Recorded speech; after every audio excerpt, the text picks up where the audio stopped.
Mwanamke yeyote ambaye atakayejitia manukato akatoka ndani ya nyumba yake, ima umejifukiza ukajitia manukato, mwanamume yeyote ambaye atakayesikia harufu ya marashi hiyo, utaandikiwa wewe mwanamke kwamba umezini naye huyo mwanamume. Sasa haijalishi ni wanaume wangapi. Mfano wanaume 10 wamesikia harufu ya marashi yako, makifukizi yako, utaandikiwa umezini wanaume 10.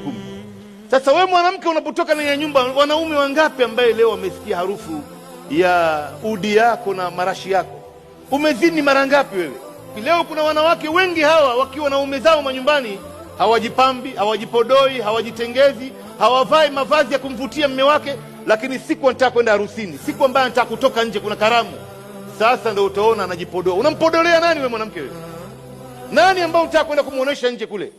Ndio unaona wanawake hawa Mungu akawekea vikwazo nyingi, kwa sababu wakiachiwa.